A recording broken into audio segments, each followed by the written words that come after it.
This is a special edition of the Read-Aloud Revival podcast. Some authors and illustrators deserve, extra attention. If you see their books on a bookshelf, at a garage sale, at the library, pretty much anywhere, you should just pick them up and read them. Read them on your own, read them to the kids in your life, no matter which book it is. And the authors and illustrators behind these kinds of books fascinate me. In this special edition podcast, we're meeting the man behind Make Way for Ducklings, Blueberries for Sal, One Morning in Maine, Time of Wonder Homer Price, and others. Yes, indeed. You've got a special edition of the Read-Aloud Revival. I'm your host, Sarah Mackenzie. And friends, I want to introduce you to Robert McCloskey.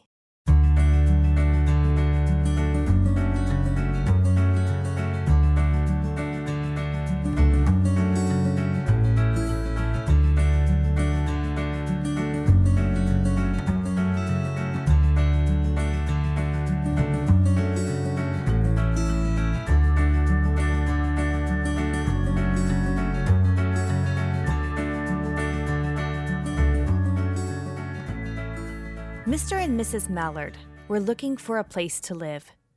But every time Mr. Mallard saw what looked like a nice place, Mrs. Mallard said it was no good. There were sure to be foxes in the woods or turtles in the water, and she was not going to raise a family where there might be foxes or turtles. So they flew on and on. When they got to Boston, they felt too tired to fly any further. There was a nice pond in the public garden with a little island on it. "The very place to spend the night," quacked Mr. Mallard. So down they flapped. Next morning, they fished for their breakfast in the mud at the bottom of the pond. But they didn't find much. Just as they were getting ready to start on their way, a strange, enormous bird came by. It was pushing a boat full of people, and there was a man sitting on its back. "Good morning," quacked Mr. Mallard, being polite.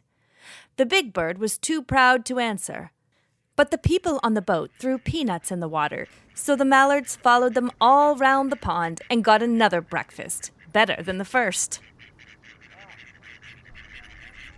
"I like this place," said Mrs. Mallard as they climbed out on the bank and waddled along. "Why don't we build a nest and raise our ducklings right in this pond? There are no foxes and no turtles, and the people feed us peanuts. What could be better?" "Good," said Mr. Mallard, delighted that at last Mrs. Mallard had found a place that suited her. "But look out!" squawked Mrs. Mallard, all of a dither. "You'll get run over." And when she got her breath, she added, "This is not a place for babies, with all those horrid things rushing about. We'll have to look somewhere else."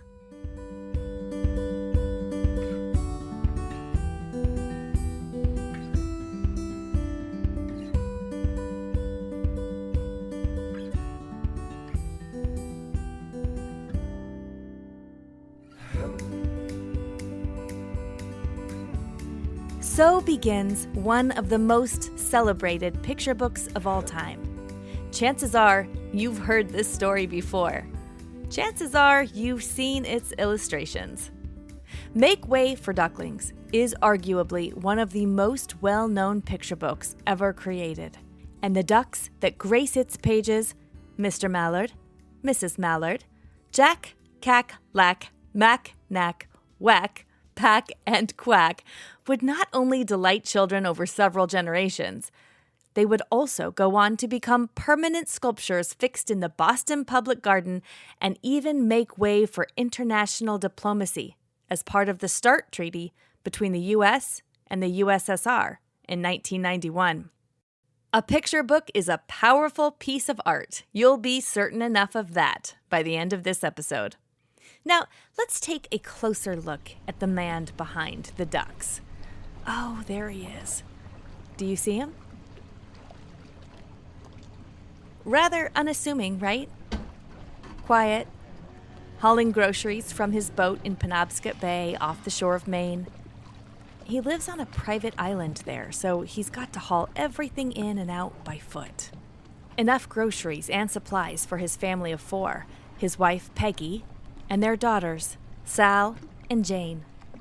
Ah, Sal and Jane. Yes, you know them too, if you've ever read Blueberries for Sal or One Morning in Maine. The girls show up time and time again in his stories, although perhaps showing up is not the right way to say that. It seems the stories bloomed from the girls' very existence, doesn't it? The man on the dock stops now and again. He looks at the gulls passing over, the dinghies bobbing in the water, the swirl of clouds as the weather changes more. And he's not looking at any of these things the way most of us look at them. No, he is seeing them with accuracy and artistic vision in a way most of us have never seen a thing in our lives. And once he's done hauling these groceries, he'll batten down the hatches against the New England storm and head back to his sketchbook to see all of it again, even more clearly this time. He'll see the gulls passing overhead, the dinghies bobbing in the water, the swirl of clouds, the very dock he hauled his groceries in on. But this time, they'll leap from his pencil onto his sketchbook.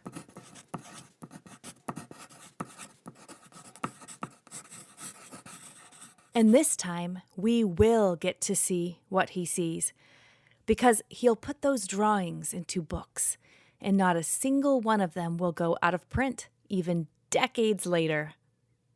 Did I mention he's a private man? Well, there he goes, up to his house, to love on his family, to sketch what he sees, to make stories. He never really set out to become a children's book writer and illustrator. He never set out to become famous for his illustrations and picture books.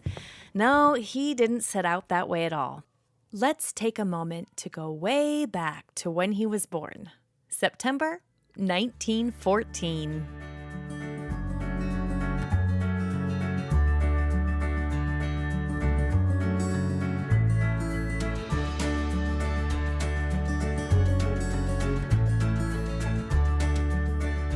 Robert McCloskey, known by everyone in his life as Bob, was born and raised in Hamilton, Ohio. He grew up tinkering with clocks and old motors, taking things apart and putting them back together.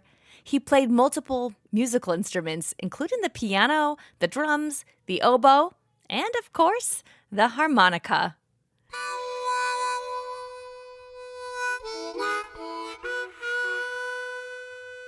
He was skilled at a great many things. He invented, for example, the Christmas tree at his house actually revolved. It spun around on a contraption Bob created as a child. He made a machine that some remember as a taffy maker and others as a contraption to whip cream, but suffice it to say, a pattern of the Milky Way galaxy spattered all over his mother's kitchen as a result of that particular childhood invention. He carved wood into totem poles, carving soap into, well, all sorts of things. In fact, he taught others to do the same. He was pretty young when he started teaching soap carving at the YMCA, and things didn't always go exactly according to plan. My father, from a young age, was pretty artistic, and he belonged to the YMCA in town, and they recognized it, and they had him teach a class in how to carve soap. That's Jane, Bob's youngest daughter. You know her if you've ever read One Morning in Maine or Time of Wonder. She's the younger sister in the McCloskey house, and she's Bob's daughter.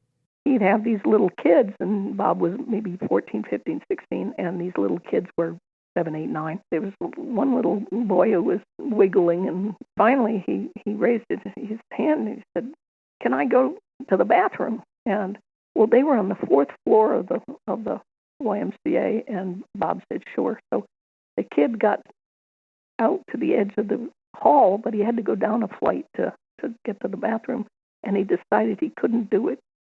So he opened his fly, and on the landing of the 4th floor, he peed over the edge. It went down 4 floors, and it landed on the fuse box. all the lights went out, and they all had to have an exit to get out of the building and just to be safe. But that's what happened. Kind of sounds like something that would happen to Homer Price, doesn't it?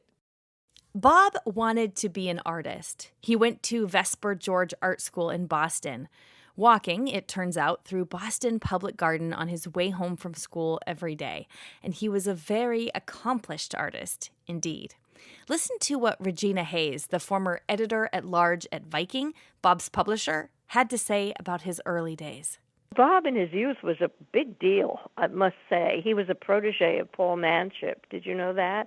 Paul Manship did the Prometheus, at Rockefeller Center, and the Caryatids on the bridge in Washington. And then he won the Prix de Rome, which he wasn't able to take until after the war. For a young man like that, that was quite impressive. And, he had a studio on Washington Square, and it was in the same building that Edward Hopper and Guy Pendubois had studios. So Bob he was not just, I don't even know how to put it, he wasn't just an unknown illustrator. He was clearly a very upcoming artist. Here's what went down. It's about 1939, 1940. Bob has graduated from art school and brought his portfolio to New York City to show it to an editor. He got lost on the way. It was raining a lot. Torrential downpour from the way Bob spoke about it. He's all turned around and can't find his way, but finally he makes his way to the Viking office and shows his limp collection of damp art to the editor there, May Massey.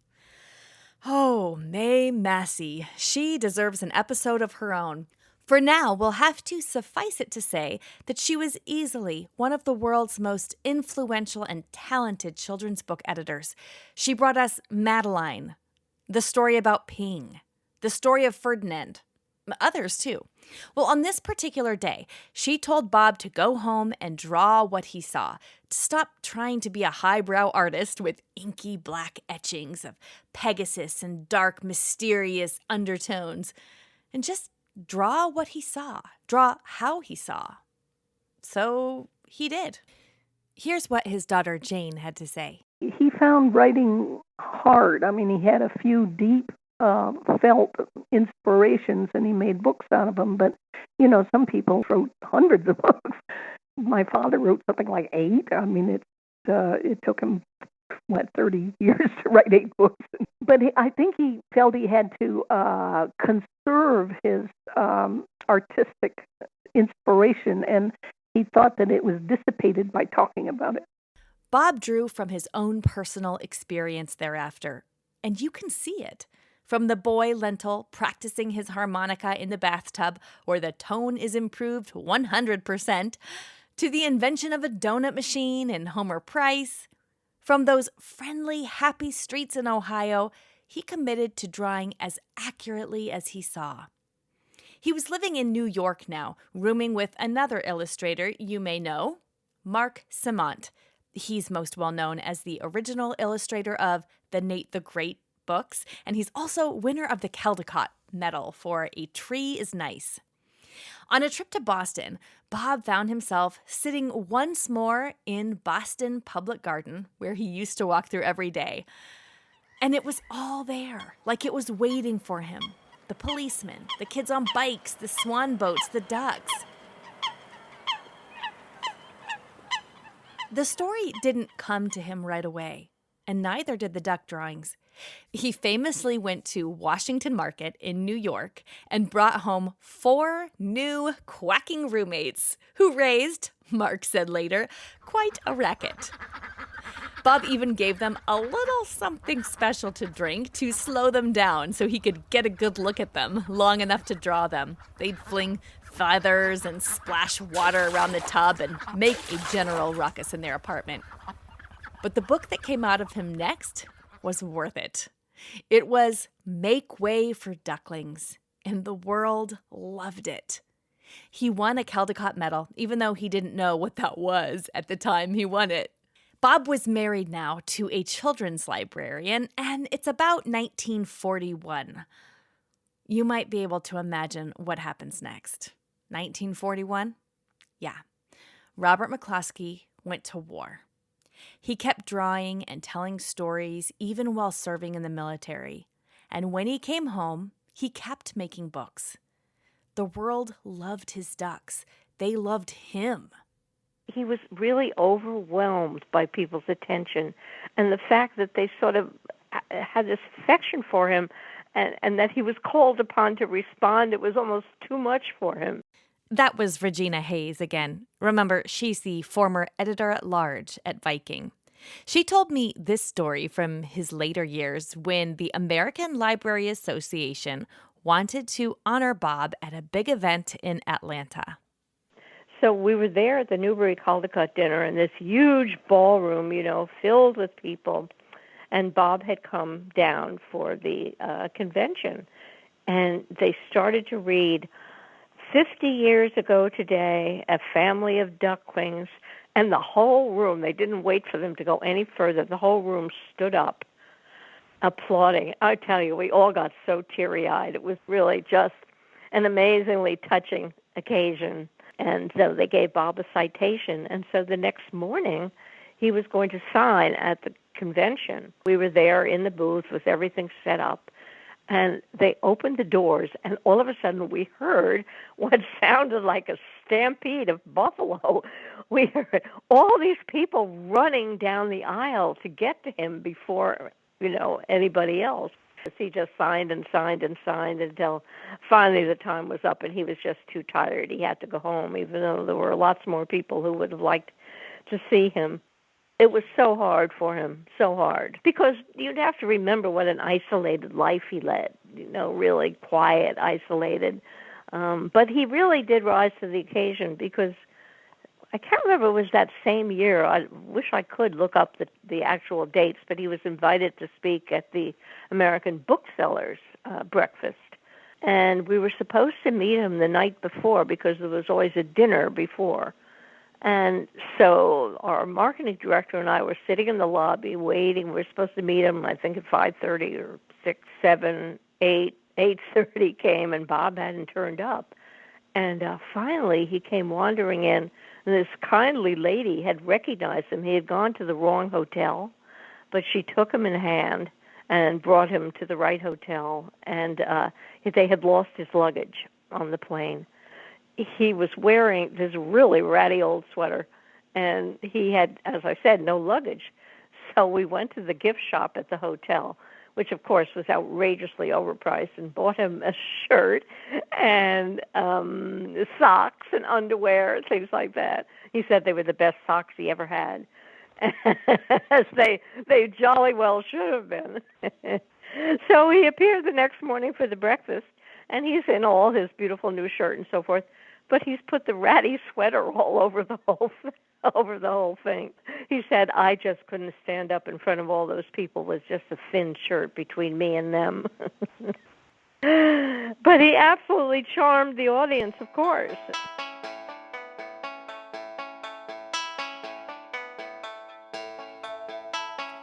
Bob, like I said, was a private man, and he and his wife and 2 daughters were now living on a private island in Maine.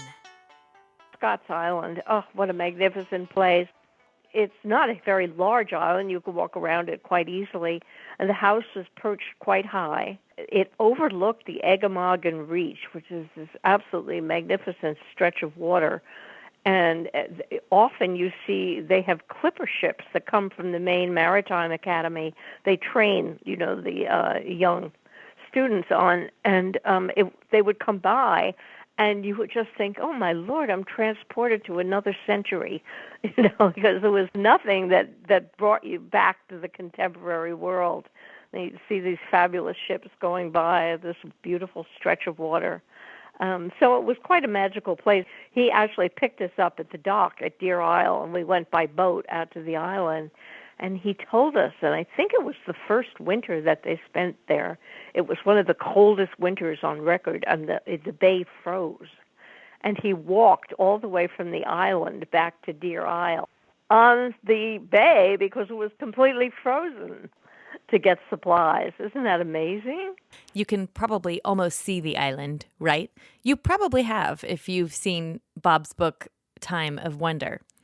Now, they didn't live at the island year-round, but I asked his youngest daughter, Jane, what one of her favorite island memories with her dad was. He bought a model of an old jalopy when I was about 8 years old, and we had to get 2 cars up to Maine, and my father was anxious and ready to go, and my mom had to collect some stuff and thought my sister ought to finish school, and so my father just picked up and left with me, and we went up to Maine, and we stopped at Mystic Seaport Museum and saw the whaling boats, and we stopped in Boston and saw old Ironsides, and we drove up the coast and we saw Moody's Diner, which is a great Maine landmark. And we stopped and we saw Perry's Nut House. It's another great Maine landmark. And then we came to the island and we sort of played house for a couple of days. I made beds and he cooked spaghetti and hot dogs, and we had a great time.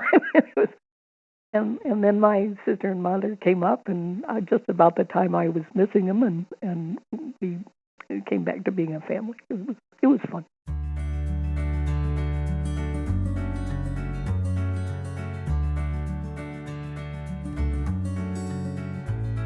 In 1987, a sculptor named Nancy Schoen took on the project of bringing those ducks everyone loved on the page to life, so that kids could touch them, climb on them, interact with them right there in Boston Public Garden.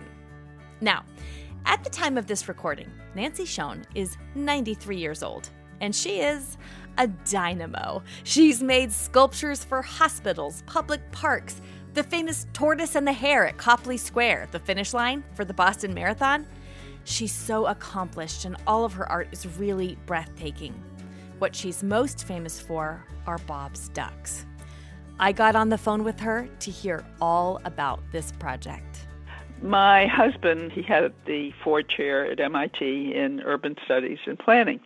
When the new dean of architecture and urban planning came to Boston from England, we entertained them because that's what you do when new faculty come and so forth. Turned out that the wife was interested in how children, she was an urban planner herself, and she was interested in how children use the city. Anyway, we entertained them, and she saw what I was doing, and we started doing some projects together. And then they came with their 6 or 7-year-old twin boys as newcomers to the city. They walked around and they went into the public garden. And it just happened that the boys knew the book, Make Way for Ducklings. So when they went into the public garden, they said, "Mommy, where are the ducks?" She said, "Nancy, we really have to put those ducks in the Boston Public Garden." And I said, "You're crazy. First of all, it's sacred ground, and we can't do anything like that." Well, she was very persistent. We couldn't do anything like this without Robert McCloskey. And the strange thing is that I had a very good friend who was a very good friend of Robert McCloskey's up in Maine. I told her what we were thinking about, and she called Bob, and she told him, and he said, "Well, I can't wait to meet. Who are these wonderful women?" So he was coming down from Maine, and I, in turn, made a maquette. This is what I do before I do a commission. I make a small maquette, a model. So Bob and his wife Peggy made their way to Boston and saw this maquette, this model of the sculpture of the ducklings, and they liked them. Also, Nancy mentioned that when Bob and Peggy climbed out of the car, they looked like they were coming right out of the pages of one of his picture books. I love that. At this point, Nancy needed to make some draft ducks out of clay, the right size, the actual size that the sculpture would be in the garden. She needed to make some larger sculptures, and Bob said, "Yeah, why don't you go ahead and do that? And I'll come back and look at them." At the time, Nancy's studio was at a school, and right behind that studio was a nursery school. On the day that Bob and Peggy came to look at the draft ducks, Nancy took her draft ducks, these large clay sculpture models, and took them outside. As we were looking at them outside, 3 or 4 little kids came by to go to their nursery school, and they ran to the ducks. Nobody asked them to run to them, but they ran to these clay draft ducks, and they started patting them, and they started hugging them. And this was a moment, and Mrs. McCloskey and Mr. We all looked at each other. Suzanne was there too, and we knew this moment had arrived. And I don't know that I said this to Nancy when I spoke to her, but she's listening to this, so I'll tell her now. In the presence of friends, Nancy, you gave a tremendous gift to the world with your ducks. You know that? Kids love them. Kids can't walk by them in Boston Public Garden without saying hello. They just beckon. And you gave Bob a gift, too, because you gave him a way to reach out to his young readers, even from afar. Even when he might not have been able to do it in person, he did it through the ducks. Your ducks. The bronze ducks in Boston Public Garden, even today. I don't do a sculpture for myself. I do a sculpture that is appropriate for wherever it's going. Public art is wonderful because it's available 24 hours all the time. It's free. Anybody can see it. You don't have to be educated. You can just enjoy it, and you can sit on it or touch it or feel it, or it's a very personal sort of thing, whereas nothing wrong with museums. I believe in them, but they close and you can't touch anything, and they're very impersonal. On my last visit to Boston, I hung for a while at the duck sculpture. Really, you can't walk by those without seeing a child pulled to them as if they were giant magnets. For the 75th anniversary of Make Way for Ducklings, Viking released a special edition of the book that contained a beautiful, large map of Boston Public Gardens circa 1941, illustrated by the award-winning artist Paul Zelinsky. Now, Paul never got a chance to meet Bob before Bob passed away, but Make Way for Ducklings had long been a favorite of his own. I asked him, what did it feel like to be asked to make this map for the special 75th anniversary edition of Make Way for Ducklings? Well, my first reaction was joy. I love this book a lot, and I've also, the chance to be sort of joined up with it. It was very exciting. Every year at the Boston Public Garden, centered around those beloved sculptures created by Nancy Schoen, there's a Duckling Day parade. And Paul Zelinsky, in fact, has gone. He told me about his experience. Sally McCloskey was there, and she joined us, and we were part of the Duckling parade. It was wonderful. All these kids dressed up as ducklings or carrying duckling toys or both. And I made a very, very tall stovepipe hat out of one or two of the posters, rolled up into a cylinder, attached with the brim of a real hat. Sally dressed up as herself in overalls, and she was dressed straight out of Blueberries for Sal. And she carried a bucket and a small toy bear. And the two of us marched at the head of the parade. I asked Paul Zelinsky, what would you have asked Bob if you ever had the chance to meet him in person? I would have been intimidated, I suppose, and not know what to say to him. When it's somebody whose books you grew up with, that it's a very different thing from somebody you just admired as an artist.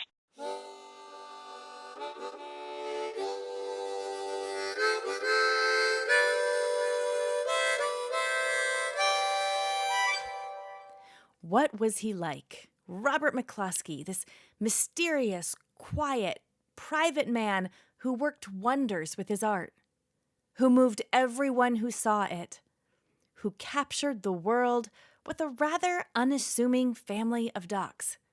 I asked Gary Schmidt. You know Gary Schmidt, or at least I hope you do. We recommend so many of his books. He is just a brilliant writer. The Wednesday Wars, Okay for Now.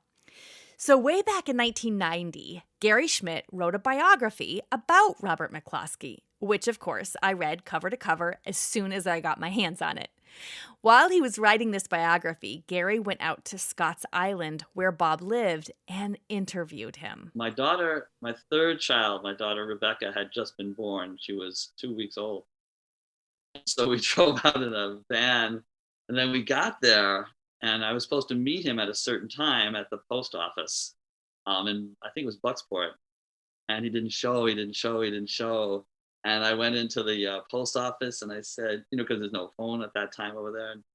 And he said, oh, yeah, sometimes he comes, sometimes he doesn't. But he did come. He finally did come. And we went in his boat over to the island. And it was quite amazing. It was just an amazing day. The kids who were shy, very shy, were not with him. And I don't know what quality it was, but there was a time when he asked one of the kids if they wanted to go up to the house, and they would never in a million years have gone off with anyone, but they went with him, and he brought them up to the house, and Peggy was up there, and it was great. We sat for a couple of hours. If you look at Time of Wonder, there's that rock that juts out. That's where we ate lunch. So it was much more wooded over. And then the beach down below is where the kids spent a lot of time while I was talking to Bob, and it was really kind of neat. Let's talk about that beach in Time of Wonder. Gary mentions that in the Caldecott Award-winning book by Robert McCloskey, Time of Wonder, on page 22, there's a little something you can see. Go grab the book if you have a copy of it, and if not, you're going to have to check it out at the library so you can look and see for yourself. Listen in to what Gary told me about this one. You can see that there's a pail that is just outlined in that corner. And I said, that's so interesting. This is during the interview. I go, that's so interesting, because what you're doing is that you want to show that there are all these toys and such that these kids are playing with, but you also don't want to clutter up the beach. And so you've given us this way of seeing both of those. You're just suggesting it. So sorry, what he does, he takes the book, he looks at it, he goes, no, I just forgot to fill that in. And I was, what? You just forgot to fill that in? I don't know if that's true or not. I don't think so. I think I was right that he just wanted to suggest it, but he wasn't gonna go with all that highfalutin explanation. It was just, I just forgot to fill that in.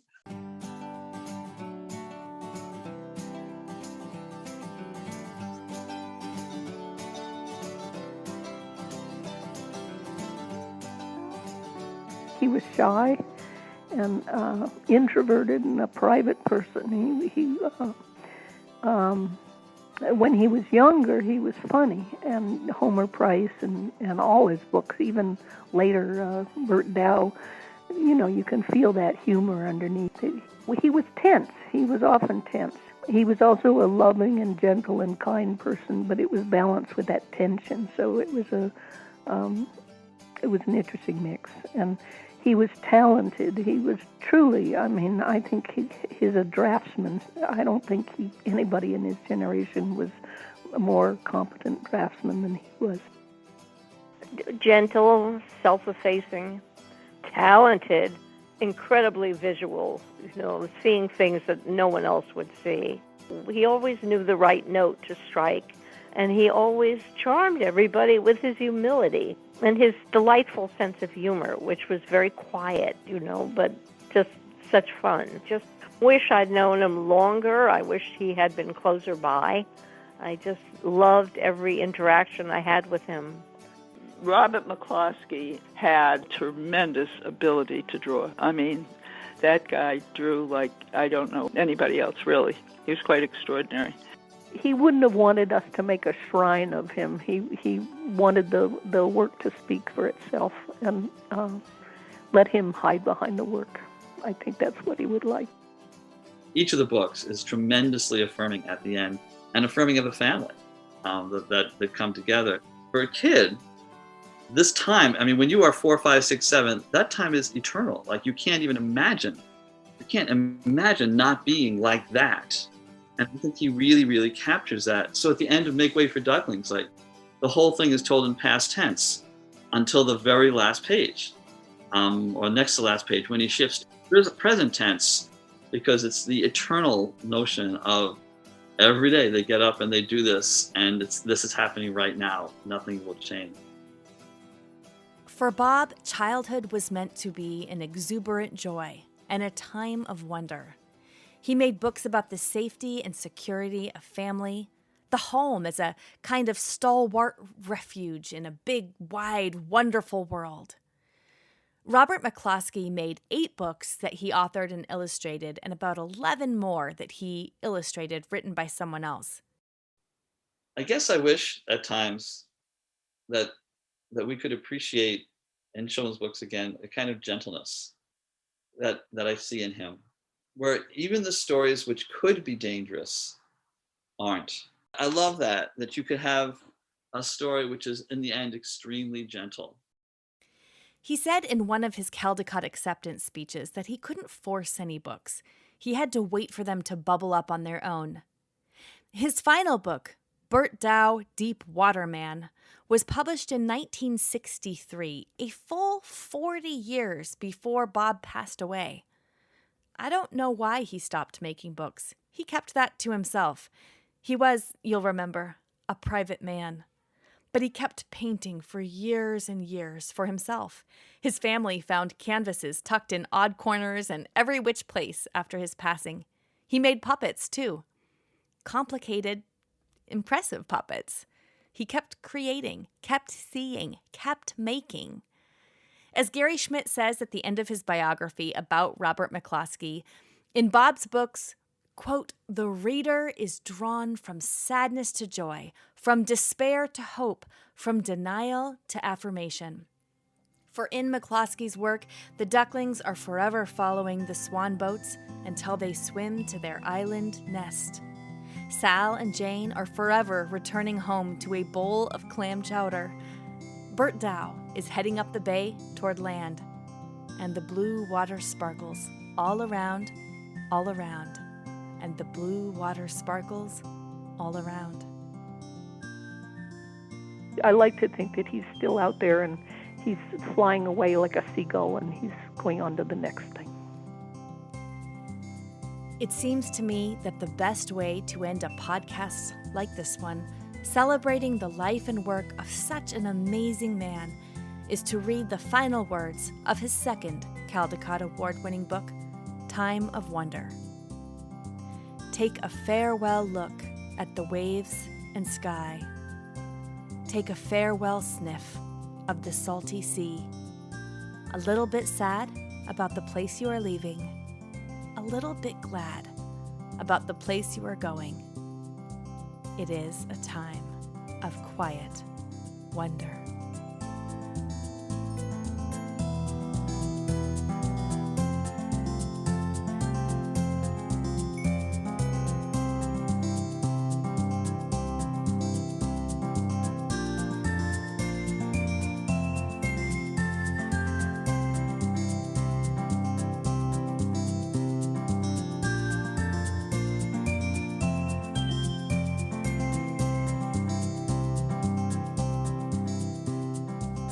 This episode was written, narrated, and produced by Sarah Mackenzie, with special thanks to Jane McCloskey, Regina Hayes, Nancy Schoen, Gary Schmidt, and Paul Zielinski for their willingness to be featured on the show.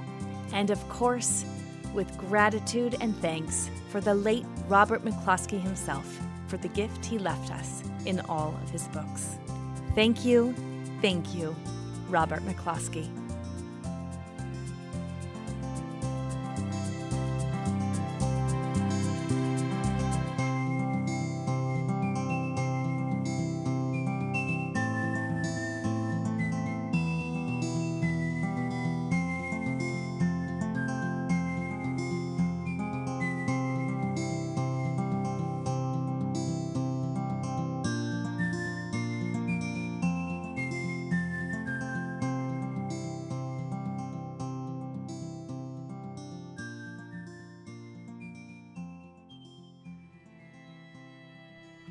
So many of us feel overwhelmed in our homeschool.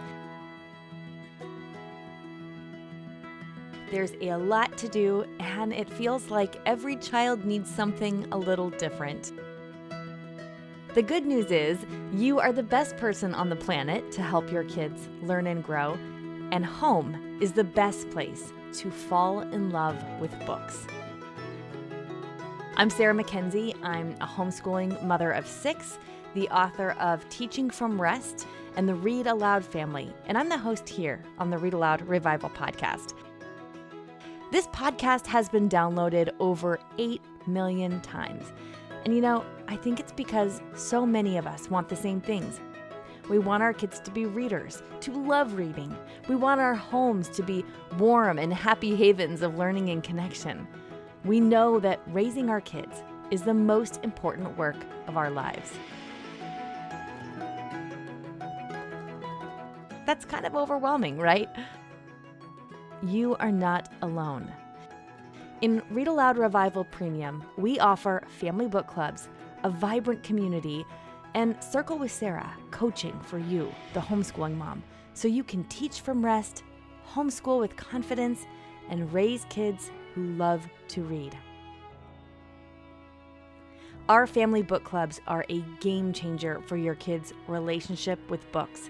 We provide you with a family book club guide and an opportunity for your kids to meet the author or illustrator live on screen. So all you have to do is get the book, read it with your kids, and make those meaningful and lasting connections.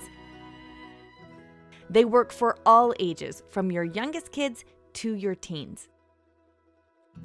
Every month, our community also gathers online for a Circle with Sarah to get ideas and encouragement around creating the homeschooling life you crave.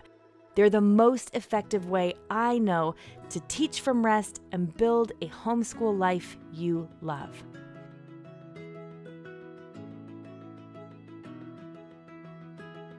We want to help your kids fall in love with books, and we want to help you fall in love with homeschooling. Join us today at RARpremium.com.